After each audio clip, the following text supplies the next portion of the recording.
11주 두 번째 시간을 갖도록 하겠습니다. 저번 주에는 우리가 모세오경에 나타난 11조에 대해서 한번 다뤄왔습니다. 그럼 오늘은 신약 그리고 교회 역사 안에서의 11조와 현대의 11조에 대해서 이야기해 보려고 합니다. 신약에 들어가기에 앞서 말라기 선지자가 말씀하신 11조 개념이 있습니다. 많은 목사님들께서는 이 부분에 주목하고 강조하는 부분이거든요. 한번 보도록 하겠습니다. 말라기서를 보게 되면 어떻게 나오냐면요. 사람이 어찌 하나님의 것을 도둑질하겠느냐. 그러나 너희는 나의 것을 도둑질하고도 말하기를 우리가 어떻게 주의 것을 도둑질하였나이까 하는도다. 이는 곧 11조와 봉헌물이니라. 말라기 3장 8절 말씀을 이렇게 해석을 할 때 다음과 같이 해석을 합니다. 어떻게 하냐면요. 11조로 도둑질했다. 그래서 어떤 목사님은 외국까지 가서 11조를 받아왔다고 간증하기도 했었습니다. 하지만 이 본문의 핵심은 11조가 아닙니다. 바로 이스라엘 백성들이 타락하고 하나님의 말씀을 듣지 않는 모습을 보고 그 하나님께서는 탄식하심이 바로 핵심이라고 볼 수 있습니다. 하나님은 이 타락한 이스라엘 백성들에게 회개하고 돌아오라고 명령하십니다. 그 근거로 오늘 8절 전에 7절이 나오잖아요. 7절 말씀을 한번 읽어보도록 하겠습니다. 7절 말씀 읽겠습니다. 만군의 여호와가 이르노라 너희 조상들의 날로부터 너희가 나의 규례를 떠나 지키지 아니하였도다. 그런즉 내게로 돌아오라. 그리하면 나도 너희에게로 돌아가리라 하였더니 너희가 이르기를 우리가 어떻게 하여야 돌아가니이까 하는도다. 말라기 3장 7절 말씀입니다. 여기서는 돌아오라 라는 거에 조금 한번 집중하시면 좋겠습니다. 11조라는 것은 하나님과 하나님 나라 자녀와의 언약적 관계 중 하나의 표상입니다. 그 이상의 무언가도 아니고 그 이하의 무언가도 아닙니다.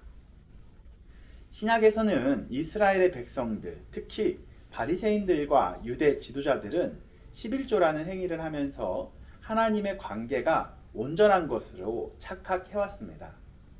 하지만 종교적인 행위를 했다고 하나님의 자녀가 되는 것은 아닙니다. 내가 11조를 했기 때문에 나는 하나님의 자녀야 라고 이렇게 이퀄이 되는 건 아니라는 거죠.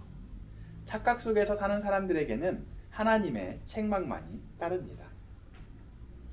따라서 오늘은 신약에서 언급된 세 번의 11조에 대해서 말씀드려볼까 합니다. 신약에서는 11조가 크게 한 3번 정도 나오거든요. 그 본문을 다 다뤄드리도록 하겠습니다. 첫 번째는 마태복음에 등장합니다. 마태복음에서는 하나님은 11조는 드리지만 정의와 긍휼 그리고 믿음을 버린 서기관들과 바리새인들이 책망하십니다. 마태복음 23장 23절에 나오는데요. 한번 읽어드리도록 하겠습니다. 화 있을진저 외식하는 서기관들과 바리새인들이여 너희가 박하와 회향과 근체의 11조는 드리되 율법에 더 중한 바 정의와 긍휼과 믿음은 버렸도다. 그러나 이것도 행하고 저것도 버리지 말아야 할지니라. 마태복음 23장 23절의 말씀입니다. 또 누가복음에서도 이 비슷한 설명이 나오는데요. 한번 보도록 하겠습니다. 11조는 드렸지만 공의와 사랑은 버렸다고 바리새인들을 예수님께서 책망하십니다. 누가복음 말씀 한번 읽어드리도록 하겠습니다. 화 있을진저 너희 바리새인이여 너희가 박하와 운향과 모든 채소의 11조는 드리되 공의와 하나님께 대한 사랑은 버리는도다.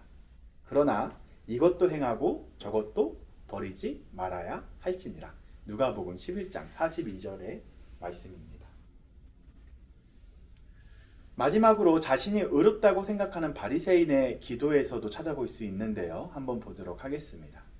바리새인 중 한 사람은 다음과 같이 기도합니다.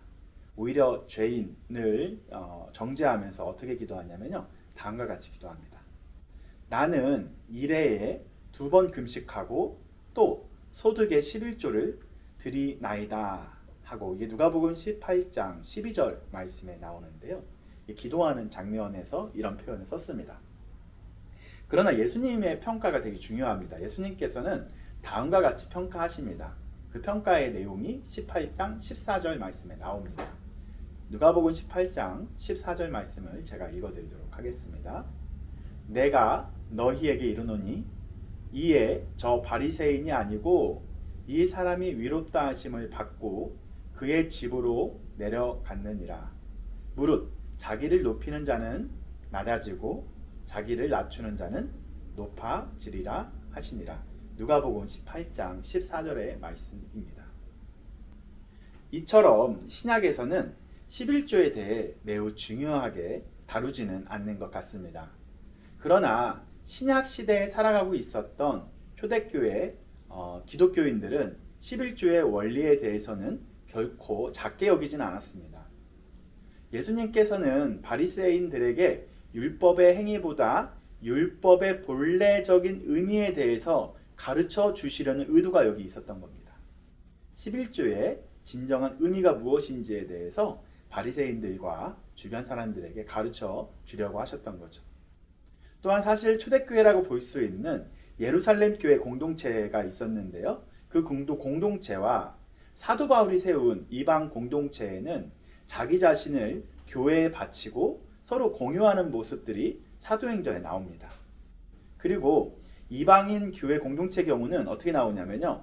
연보라는 개념으로 헌금을 자발적으로 드리고 기쁘게 드리는 모습들이 또한 성경에 나오기도 하였습니다. 이러한 사례들을 우리가 미루어 볼 때 유대인 기독교인들은 그 회당에서 11조를 냈다고 많은 학자들은 이야기하고 있습니다. 그리고 참고로 이레니우스라는 사람이 있습니다. 유대인들은 11조를 내는 것처럼 기독교인들도 기쁜 마음으로 헌금을 더 내는 것에 대해서 강조하기도 하였습니다. 이레니우스는 쉽게 말해서 신학자라고 볼 수 있습니다. 그 당시의 신학자겠죠. 그 이후로는 크게 이 11조 강조는 찾아보긴 어려웠습니다. 그러나 후에 로마 황제인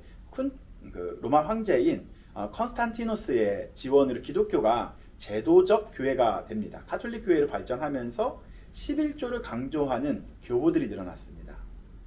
근데 그 교보들은 11조를 강조했지만 어거스틴이라든지 크리소스토모스라는 그 교보들은 11조를 내는 것도 중요하지만 안 내도 상관이 없다. 그러나 중요한 것은 마음가짐이 더 중요하다라는 말을 하기도 하였습니다.